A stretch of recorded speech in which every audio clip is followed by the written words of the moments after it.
Hey, welcome back to Always Learning. And what are we doing today? Well, today we were actually learning how to make a standing slab desk, or if you want to make a slab sofa table, or if you're wanting to make a slab coffee table, or if you're wanting to make a wood slab sofa table behind a couch. It's all the same. You're going to need a grinder because you're going to need something to cut it. You're also going to need a grinder because you're going to want to, if you're going to want to spray paint it, a lot of times steel will have rust on it. So you're going to want to take that off. You're also going to need a grinder, one to cut it, or you can get one of these chop saws, a metal chop saw with blades to cut through steel.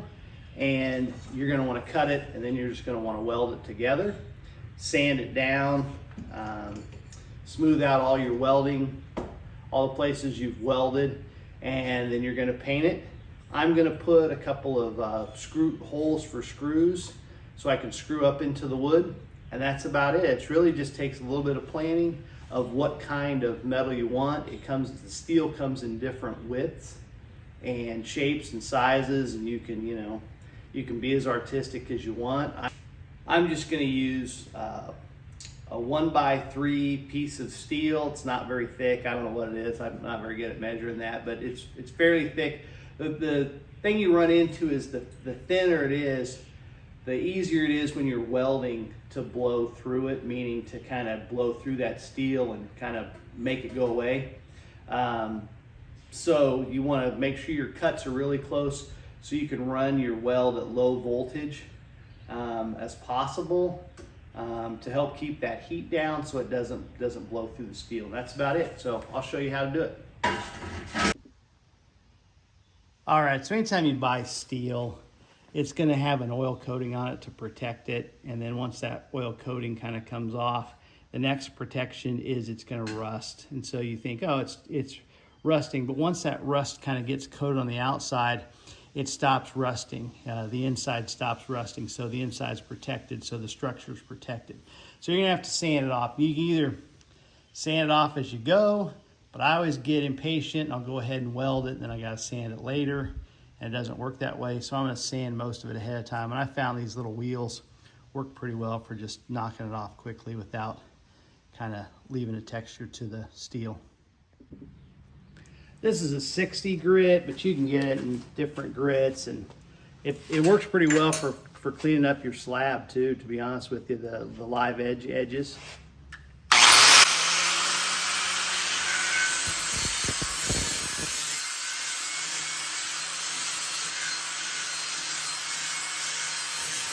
You can also take it off. This is just 100 grit sandpaper, but it's gonna get the steel off as well.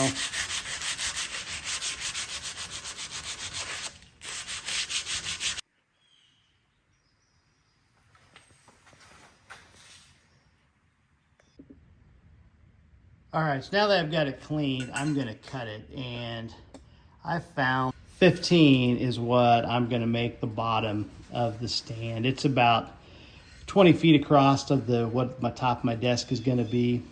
20 inches across, sorry, and I'm gonna make it about 15.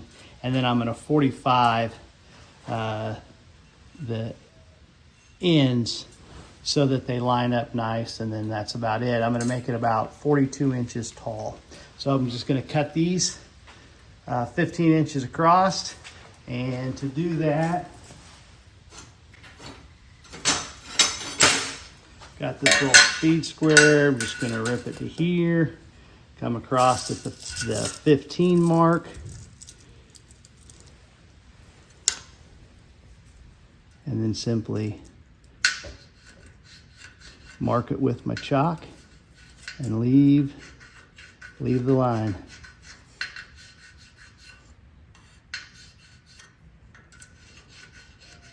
And when you're working with thin steel, you want to make sure you get these as precise as possible, especially on your 45, so you've got a small little joint you've got to weld.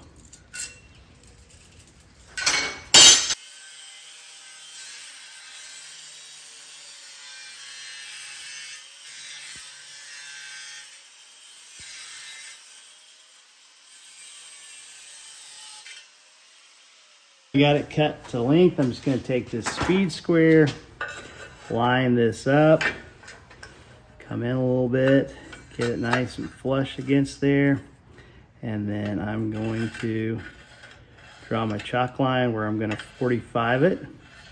And I'm going to do this on both sides. I'll flip this over and 45 it the other way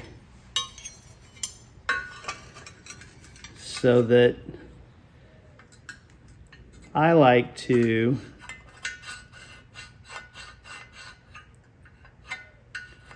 then take where these 45s are and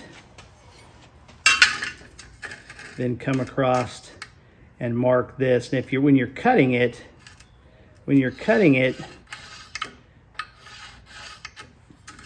on these side, the small side, when you're cutting down, you'll make a groove, and then really all you gotta do is take those grooves.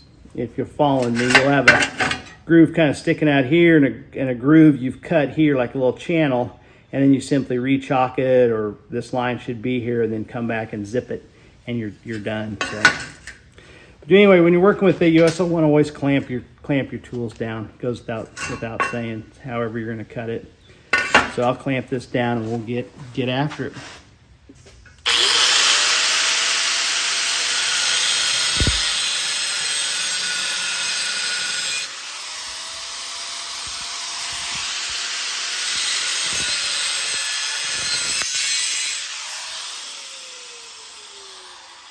Cut through one side.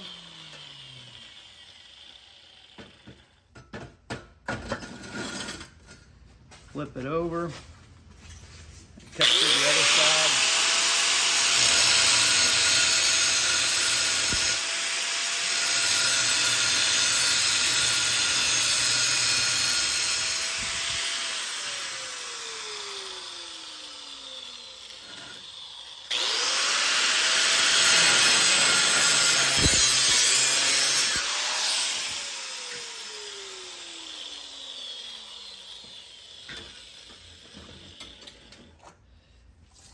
Then I always come back 3/4 of an inch. That's kind of what I've figured out is kind of where it needs to be. So you throw this on there, your speed square, or you can throw your T-square. More people probably have one of those.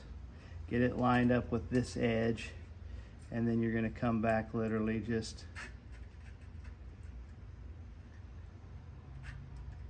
three-quarters of an inch. That's nice and straight. I'm going to take a clamp. I'm going to clamp it down so it doesn't move to the table. And then you're just going to take your grinder and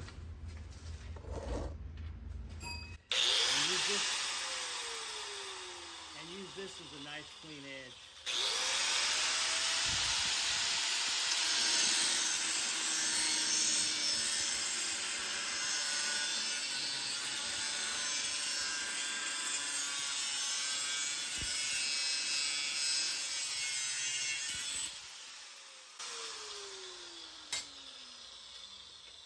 There you go.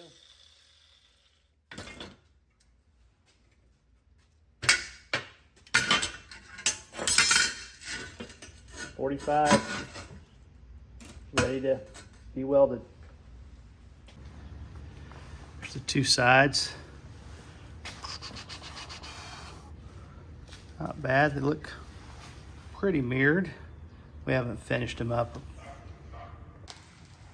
All right, so we've got her all ready to weld. I actually welded these two pieces at a 90 on both sides, and now I'm joining them. A little bit of a gap here, pretty tight here, but we'll get those welded, and then this will be one leg that will be done, and then we'll do the same with this other leg down here. So I already figured out how wide I needed it, and now I just wanted to see, since it's kind of an odd shaped, it's not actually perfectly rectangular, I just kind of laid out the legs to see how they kind of best laid on there. And then I marked, you can see that line there of how long I was going to have the table. I took it down from 8 foot. That was just going to be way too big, and we just cut it with a circular saw.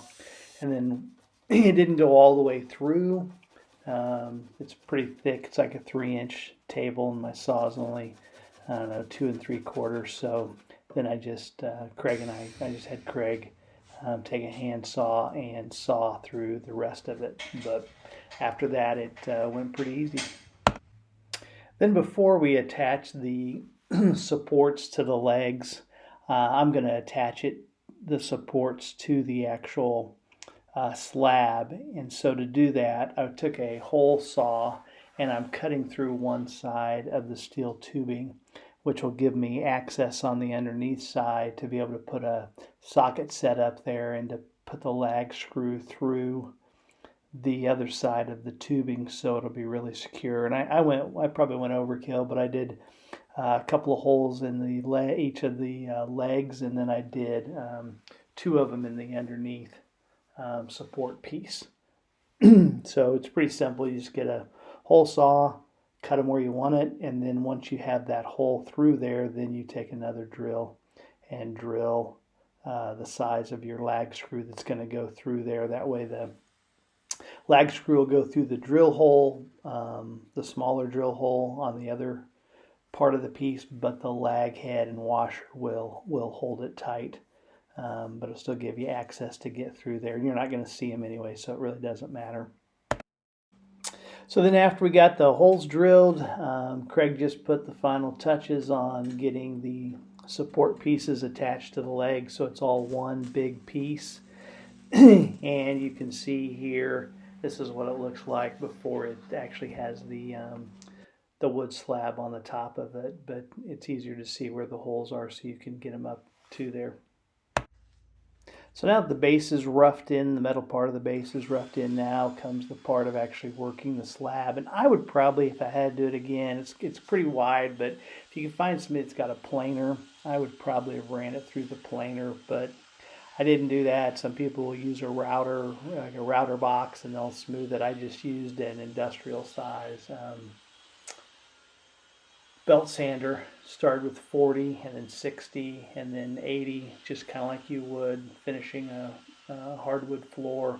And you can see it really takes the grooves out. We had cut this slab with a Alaskan chainsaw mill with a chainsaw, and so you kind of got to go through it and then get it wet again so that it pulls the hairs up before you do the 80, and then just keep sanding with it. But if there's some high areas, you can kind of take those out. It's not perfectly smooth, but it's a desk for me, and so I'm not doing a lot of writing. I'm mostly using computer, iPad, and if I'm going to be doing writing, I'm going to be writing in my binder, so I don't necessarily have to have it smooth as far as a writing surface.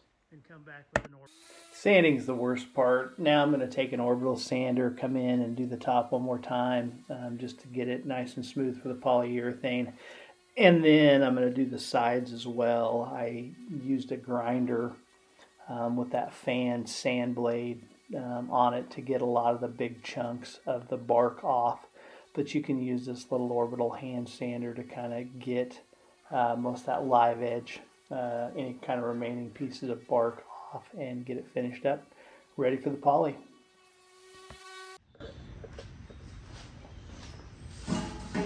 All right, so I've got the base done, and it's got oil on it, it's got rust on it, and just a little bit of rust, which is a protective coating, and you can sand it off, grind it off.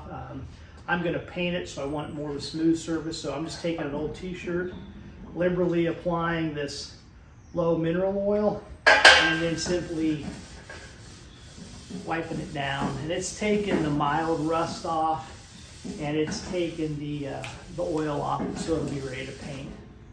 That's what it looks like. So anyway, it's a pretty quick process. Just wipe it down, take a little extra time, and that way you only have to paint it once. Then I had this knot, and I decided, hey, it's a great opportunity to learn how to use epoxy, and I will tape it off and fill this little hole. So I use this 2-part epoxy system, and the stuff I got was not designed for a deep pour. In retrospect, I should have been more patient, and I should have just poured in probably half of it and let it set up and then came back the next day and poured the rest of it, or, you know, 6 hours later poured the rest of it. But it turned out okay. And then once you kind of get everything finished, you just sand that off and then poly it like anything else. On the home stretch now, I just quickly sanded everything one more time with some 230, 220, whatever it takes, grit sandpaper. And then I came back with cheesecloth to make sure I got all the dust off. And then I just went with a matte finish polyurethane, put 2 coats on it, and then I spray painted the base with just some matte black. I think it's just some Fusion all-in-one primer black paint to get it all done. And then it was just ready to put together. All right, there it is. Now I'm just going to go to the bottom side where I made the reliefs. Now I'm just going to come up in underneath here. I don't know if you can kind of see it, but anyway, I'm going to drill holes, pilot holes for my lag screws, and then I've got a big enough hole here I can get a socket set in there and turn the screws with lag screws with a washer, and that should secure it. I'll do it. I'm going to put 8 of them in there, which is probably overkill, but it doesn't take any effort. It's not going to hurt the wood, so there you go. All right, there's probably some universal rule for diameters for when you're doing a pilot. I'm gonna go about that. I could probably go just a little bit bigger, but that's what my pilot is. I'm just gonna drill in enough to get that. Put a washer on there, snug it up. I'll have a little piece of metal so it won't go there, but if you look, should go in about that far, which probably is going to end up being about halfway. So it's a pretty thick piece of wood. I don't think it's going to crack or anything. That's what I'm doing. There she is, all down in the basement office. Like I said, nothing fancy, but it'll look pretty cool. I got to replace these old stools, get those out of here. I'm going to build some new ones. That'll be another video. Anyway, I think it turned out pretty nice, and once I get all settled in and everything on the wall, I think it'll really make this desk kind of pop as a nice accessory.